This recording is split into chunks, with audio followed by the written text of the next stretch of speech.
apparently the Yu-Gi-Oh! Wiki started treating these 4 cards as an actual archetype, being in triple quotation marks here. And here's little old me covering everything Yu-Gi-Oh! Archetype related that appeared in some form or fashion in the anime. Okay, so this consists of 3 spells and 1 trap. Only one of these cards appeared in the anime, and it was first in the Duel Monsters era, and when it was used by Gozaburo Kaiba in the magnificently awful and bad Season 4, no, Season 3 Virtual World arc.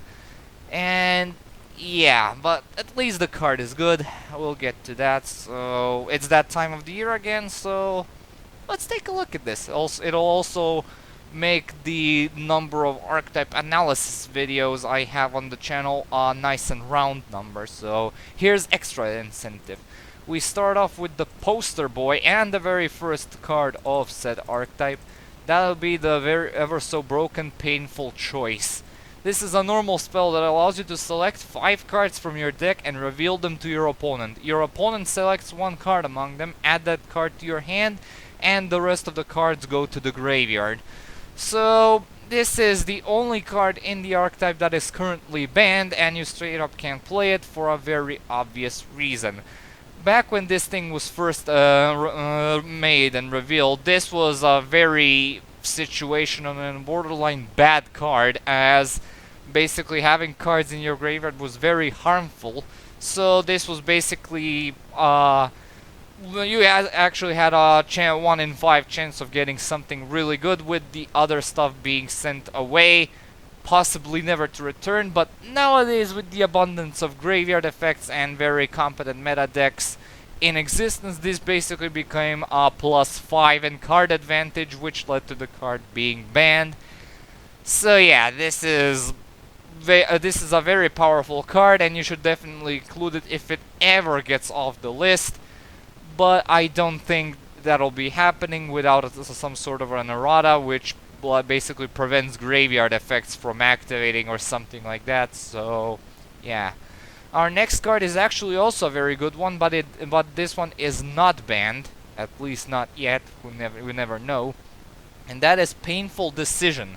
Send 1 level 4 or lower normal monster from your deck to the graveyard, then if you do, add 1 card with the same name as that card from your deck to your hand, and you can only activate 1 Painful Decision per turn.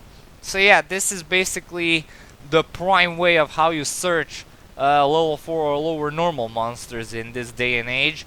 And it's actually really good, as it basically sets up your graveyard along with providing search fodder in your hands. So it's basically 2 or 3 of staple in every deck that is based around normal monsters. You can even search Exodia pieces with it, which is technically true, since Exodia pieces are all limited.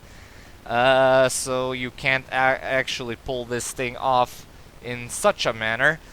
But you can actually perform some very nice setup and for this thing to go off perfectly, and to basically boost all your strategies in decks using normal monsters, which do exist. There are some very potent decks which rely on normal monsters, so yeah, this is not a bad card to have around.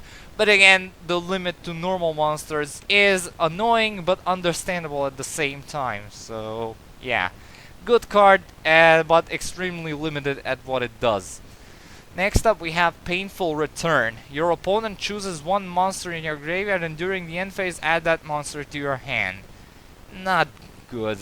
This is basically outclassed by every single recovery card you could ever possibly imagine, especially during the time. So yeah, the wait until the end phase is what kills it the most, I imagine. So yeah, don't bother with this one. And their final card is the normal trap Painful Escape. Tribute 1 monster and add 1 monster with the same original type, attribute, and level, but with a different original name from your deck or graveyard to your hand.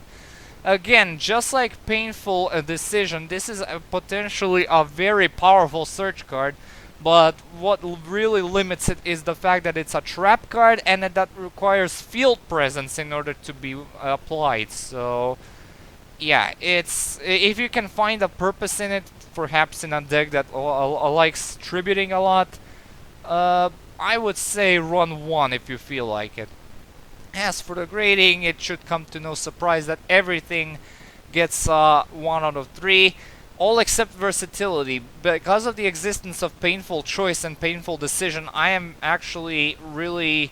I will actually be really generous in giving this archetype a 2 out of 3 when it comes to versatility, because again, some normal monster-based decks can really get a kick out of Painful Decision, and Painful Choice is just flat out broken, so there is merit in this archetype.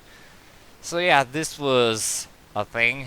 Yeah, I was just doing some random research because I learned that Blackluster Soldier, Soldier of Chaos is going to be reprinted in the Ghosts of the Past, I think that's what the booster set is called.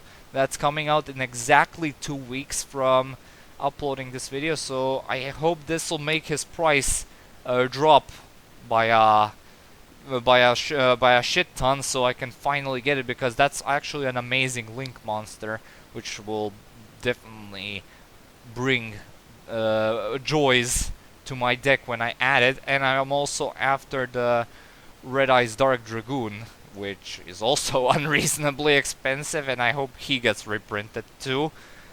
So yeah, here's a little update, because I literally have nothing else to say about this set of cards because of how insignificant it is in the grand scheme of things. So yeah, expect a new Archetype rematch to be released anytime soon. I'm 6 cards away from Volume 6 being a reality, so yeah. Until then, thank you all so much for watching. Stay tuned for more videos and updates. Comment, like, and subscribe. And as usual, I'll upload the next vid whenever I can. And speaking of next vids, the next character duel is going to be another month's wait because of the goddamn copyright claim again. Freaking hell. Anyway, see you all and have a good day. Peace.